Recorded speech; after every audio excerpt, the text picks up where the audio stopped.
Hello guys, welcome to my YouTube channel commerce study material. My name is Aarti and आज की video में हम पढ़ेंगे बेलमेंट के बारे में। सो बेलमेंट क्या है? The word bailment is derived from the French word bailer which means to bailer. ये बेलमेंट क्या है? एक फ्रेंच वर्ड से आया है। बेलमेंट कौन सी लैंग्वेज से है? फ्रेंच वर्ड से आया है, जो क्या है? बेलर। बेलर का मतलब क्या होता है? किसी चीज को डिलीवर करना। It means any kinds of handing over of goods from one person to another. इसका मतलब क्या है कि कुछ समय के लिए अपनी गुड्स को एक पर्सन क्या करेगा, दूसरे पर्सन को ट्रांसफर करेगा। एक contract of bailment is a contract in which one person delivers some goods to another person for some purpose. एक कॉन्ट्रैक्ट ऑफ बेलमेंट क्या होता है कि जिसके अंदर एक पर्सन अपनी गुड्स को दूसरे पर्सन को क्या करेगा, कुछ समय के लिए दे देगा किसी पर्पस को लेकर के। जैसे ही वो पर्पस कंप्लीट हो जाएगा, when the purpose is accomplished the goods are returned। जैसे ही वो पर्पस कंप्लीट हो जाता है तो जो जिस पर्सन को वो गुड्स दी गई है वो क्या कर देगा, उस गुड्स को रिटर्न कर देगा। For example, Suman delivers a piece of cloth to tailor to stitch into a coat. Suman क्या करती है, अपने पीस ऑफ क्लोथ को टेलर को दे देती है और कहती है कि उसे क्या करते, स्टिच कर दे, एक कोट में बदल दे, उसे कोट बना दे। जैसे ही वो कोट बन जाएगा तो टेलर क्या करेगा, उस गुड्स को मतलब उस कोट को क्या कर देगा, वापस किसको दे देगा, सुमन को दे देगा। यहाँ पर मैंने बेलमेंट में भी क्या बताया कि एक पर्सन दूसरे पर्सन को अपनी गुड्स को कुछ समय के लिए देगा और जैसे ही किसी पर्पस के लिए देता है, जैसे ही वो पर्पस कंप्लीट हो जाता है तो गुड्स को क्या कर दिया जाता है, रिटर्न कर दिया जाता है। जैसे ही सुमन ने अपनी गुड्स को यहाँ पर किसको दिया था, टेलर को दिया। टेलर ने जैसे ही उसको स्टिच किया, क्लॉथ में कोट बना दी स्टिच करके उस क्लॉथ को, तो क्या हो गया, वो उसने टेलर ने क्या किया, वापस सुमन को उसको रिटर्न कर दिया। तो ये भी कौन सा कॉन्ट्रैक्ट हुआ, बेलमेंट का कॉन्ट्रैक्ट हुआ है। तो is the contract of bailment between Suman and tailor. तो ये किसके बीच में हुआ, सुमन और टेलर के बीच में कौन सा कॉन्ट्रैक्ट हुआ, बेलमेंट का कॉन्ट्रैक्ट हुआ। यहाँ पर Suman is the bailor and the tailor is the bailee. Suman क्या है, यहाँ बेलर है और जो टेलर है वो क्या है, बेली। अब ये बेलर और बेली होते कौन है, जो बेलमेंट का कॉन्ट्रैक्ट होता है तो यहाँ पर दो पर्सन आते हैं, एक होता है बेलर और दूसरा होता है बेली। बेलर कौन होता है, जो अपनी गुड्स को दूसरे पर्सन को ट्रांसफर करता है, वो कौन होगा, बेलर। और जो उन गुड्स को रिसीव करेगा वो कौन होगा, बेली। सो बेलर क्या है, the person delivering the goods. वो पर्सन जो अपनी गुड्स को कुछ समय के लिए किसी और को डिलीवर कर देता है वो कौन होता है, बेलर। और बेली कौन होता है, the person to whom the goods are delivered. जिस पर्सन को वो गुड्स डिलीवर की गई है वो कौन होगा, बेली। तो इस एग्जांपल के अंदर यहाँ पर सुमन ने क्या किया था, टेलर को अपना कपड़ा दिया था, तो सुमन क्या हो गई यहाँ पर, बेलर। तो सुमन इज द बेलर और कपड़ा किसने रिसीव किया था, क्लॉथ किसने रिसीव किया था, बेली ने। तो बेली कौन हो गया, टेलर। तो बेलमेंट फीचर्स क्या है, bailment is a contract. Bailment क्या है, एक कॉन्ट्रैक्ट है which is created by an agreement, जो क्या होता है, एक एग्रीमेंट के द्वारा क्रिएट किया जाता है बिटवीन बेलर एंड बेली। किसके बीच में होता है, ये बेलर और बेली के बीच में होता है। बेलर और बेली अभी मैंने बताया क्या होता है, बेलर क्या होता है, जो अपनी गुड्स को कुछ समय के लिए दूसरे पर्सन को दे देता है वो कौन होता है, डिलीवर करता है, वो होता है बेलर। और जो उन गुड्स को रिसीव करता है तो कौन होगा, बेली होगा। इसके अंदर क्या होता है, which implies that is proposal by one party. इसके अंदर एक पार्टी क्या करेगी, दूसरी पार्टी को प्रपोजल देगी और दूसरी पार्टी क्या करेगी, इस प्रपोजल को एक्सेप्ट करेगी, तो वो क्या हो जाएगा, बेलमेंट का कॉन्ट्रैक्ट बन जाएगा। And has such must have the essential elements of valid contract. और बेलमेंट आता है, bailment is of movable goods. Bailment किसके अंदर होता है, मूवेबल गुड्स के लिए ही बेलमेंट का कॉन्ट्रैक्ट हो सकता है। इमूवेबल गुड्स के लिए बेलमेंट का कॉन्ट्रैक्ट नहीं हो सकता। मूवेबल गुड्स कौन सी होती हैं, जैसे कि कोई कपड़ा वगैरह, इन सब चीज़ों से लेकर के मूवेबल गुड्स हैं। लेकिन इमूवेबल गुड्स जैसे लैंड, बिल्डिंग, हम लैंड को उठाकर एक जगह से दूसरी जगह पे तो नहीं ले जा सकते ना, तो बेलमेंट कॉन्ट्रैक्ट के अंदर नहीं आएगा। लैंड और बिल्डिंग ये किसके अंदर नहीं आती, मूवेबल गुड्स होती हैं, तो ये बेलमेंट के कॉन्ट्रैक्ट के अंदर इंक्लूड नहीं की जाती हैं।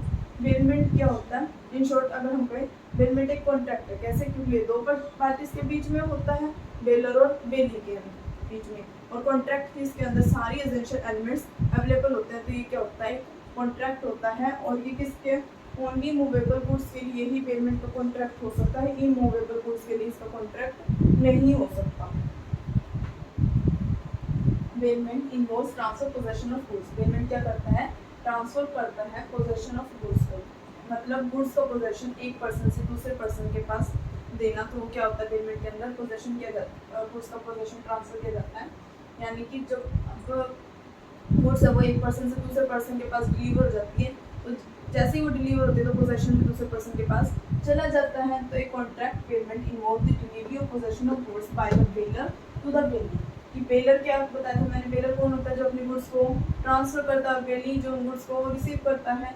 सो पोजेशन, जैसे ही बेलर अपने गुड्स को बेली को देगा तो उसका पोजेशन उस गुड्स का नॉर्मल सी बात है किसके पास चला जाएगा, बेली के पास चला जाएगा।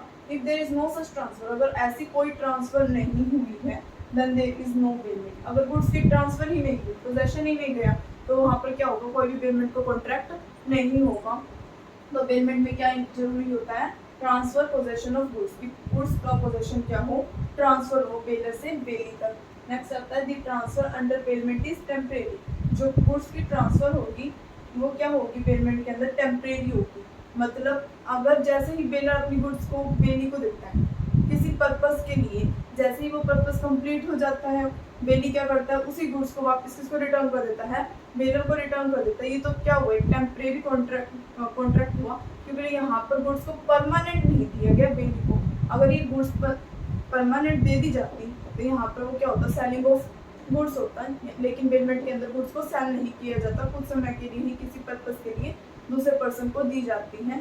तो अगर मान लीजिए ए अपनी वॉच को बी को देता है 100 रुपीज़ में, परमानेंट दे रहा है, तो वहाँ पर ये कौन सा कॉन्ट्रैक्ट हुआ, सेलिंग ऑफ गुड्स का कॉन्ट्रैक्ट हुआ। लेकिन यहाँ पर सेल नहीं हो रही, लेकिन यहाँ पर क्या हो रहा है, टेम्परेरी हम किसी को कुछ समय के लिए वो गुड्स दे रही हैं और उसके बाद वो जैसे ही उसका पर्पस कंप्लीट हो जाता है तो हम उस गुड्स को क्या कर लेते हैं, वापस रिसीव कर लेते हैं। मतलब उस गुड्स क्या कर देगा, बेली रिटर्न कर देगा। तो क्या हुआ, ये पेमेंट एक टेम्परेरी कॉन्ट्रैक्ट हुआ, यहाँ पर कोई परमानेंट गुड्स का ट्रांसफर नहीं हुआ। और नेक्स्ट आता है the goods must be delivered to the other person. जो गुड्स हैं पेमेंट के अंदर वो किसको दी जाएगी, must be delivered to the another person. मतलब गुड्स को ट्रांसफर होना ज़रूरी है। अगर गुड्स का ट्रांसफर नहीं होता तो वहाँ पर पेमेंट नहीं होगा। तो जो गुड्स हैं वो डिलीवर होनी चाहिए दूसरे पर्सन को। In a contract of payment it is important that the goods are delivered to the bailee. Payment में सबसे इम्पोर्टेंट चीज़ आपकी क्या है, कि गुड्स एक पर्सन तो क्या करेगा, दूसरे पर्सन को डिलीवर करेगा, और वो जो डिलीवर गुड्स हुई है दूसरा पर्सन क्या करेगा, उसको रिसीव करेगा। तो यही पेमेंट है। अगर ऐसा नहीं होता, मतलब गुड्स का ट्रांसफर होता ही नहीं है, पोजेशन ट्रांसफर होता ही नहीं है, तो वहाँ पर क्या होगा, पेमेंट नहीं होगा। For example Indra Kumar versus state of UP, ये एक केस आया था कुछ समय पहले। ये केस बहुत ज़्यादा फेमस भी होता है और मोस्ट इम्पोर्टेंट इलस्ट्रेशन है किसके लिए, पेमेंट के लिए। यहाँ पे इस केस में क्या हुआ था कि एक पर्सन ना बस के अंदर जा रहा था और उसने क्या किया, अपना ना जो बैग था वो क्या रख दिया, बस की छत के ऊपर रख दिया। और जैसे ही बस चली ना तो वो बैग नीचे गिर गई या चोरी हो गया, पता नहीं चला। लेकिन उस आदमी ने क्या किया, इंद्र कुमार ने इस बस के ऊपर क्या कर दिया, केस कर दिया। कहता है कि मैंने इनको दिया था और मेरा पेमेंट का कॉन्ट्रैक्ट हो चुका था इनके साथ और ये गुड्स अभी मेरे को रिटर्न नहीं कर रहे।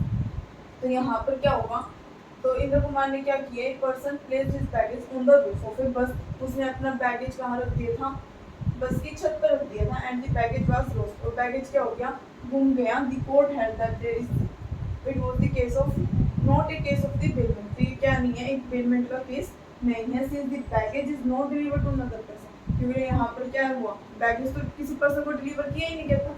यहाँ पर उसने खुद अपनी मर्जी से क्या रखा था, उस बैग को बस की छत पे रखा था। उसने ना तो बस के ड्राइवर को उस बैग को दिया, ना उस बस के कंडक्टर को किसी को दिया। तो यहाँ पर पेमेंट का कॉन्ट्रैक्ट बनता ही नहीं है। क्योंकि पेमेंट क्या कहता है, पेमेंट एक ऐसा कॉन्ट्रैक्ट है जहाँ पर एक पर्सन अपनी गुड्स को दूसरे पर्सन को कुछ समय के लिए किसी पर्पस के लिए डिलीवर करता है, तो उसे क्या कहेंगे, पेमेंट कहेंगे। और वहाँ पर गुड्स को पोजेशन में ट्रांसफर किया जाता है। लेकिन यहाँ पर इस केस में क्या हुआ, ना तो गुड्स को पोजेशन ट्रांसफर किया गया, ना गुड्स की डिलीवरी की गई। तो अगर डिलीवरी हुई नहीं तो यहाँ पर पेमेंट का कॉन्ट्रैक्ट बनता ही नहीं है। Bailor has right to return the goods. Bailor के पास क्या राइट है, कि गुड्स को वापस ले लें। इन contract of payment states that the goods will be return. Contract of payment क्या कहता है कि जैसे ही पर्पस कंप्लीट हो जाएगा गुड्स को बेली क्या करेगा, रिटर्न करेगा, और will be otherwise dispose of according to their direction of the person delivering them. यानी कि जैसे बेलर ने उसको डायरेक्शंस दिए हैं कि इस गुड्स के अंदर ऐसे चेंजेस करने हैं या फिर कुछ और करना है, तो वैसे ही उसी डायरेक्शन के अकॉर्डिंग उसको चेंज करके क्या करेगा, बेलर इसको रिटर्न कर देगा। If the goods are not returned to the bearer, अगर गुड्स बेलर को रिटर्न नहीं की जाती then it is not a payment, तो ये पेमेंट नहीं होगा। तो इन शॉर्ट हम कह सकते हैं कि बेलमेंट एक ऐसा कॉन्ट्रैक्ट है जो दो पार्टीज के बीच में होता है, बेलर एंड बेली। इसके अंदर एक पर्सन बेलर जो है वो अपनी गुड्स को दूसरे पर्सन को ट्रांसफर करेगा और बेली क्या करेगा, उस गुड्स को रिसीव करेगा। कि क्या होगा, एक बेलमेंट का कॉन्ट्रैक्ट होगा। जैसे ही पर्पस कंप्लीट हो जाएगा तो बेली क्या करेगा, उस गुड्स को वापस बेलर को रिटर्न कर देगा। तो ये किसका कॉन्ट्रैक्ट होगा, बेलमेंट। इसके अंदर गुड्स की डिलीवरी होना और गुड्स का पोजेशन ट्रांसफर होना बहुत ज़्यादा ज़रूरी होता है। अगर ये दोनों कंडीशन नहीं होती है, अगर गुड्स की डिलीवरी नहीं की जाती है, पोजेशन ट्रांसफर नहीं किया जाता, तो वहाँ पर पेमेंट का कॉन्ट्रैक्ट नहीं होगा। और गुड्स को साथ में रिटर्न भी करना, तो बेली जैसे ही वो काम पूरा हो जाता है, पर्पस कंप्लीट हो जाता है, तो बेली क्या करेगा, उस गुड्स को रिटर्न कर देगा। आई होप आपको बेलमेंट का मीनिंग और बेलमेंट के फीचर्स अच्छे से समझ में आ गए होंगे। अगर आपको ये बेलमेंट का मीनिंग और फीचर्स अच्छे से समझ में आ गए तो वीडियो को लाइक, शेयर एंड चैनल को सब्सक्राइब जरूर कीजिएगा।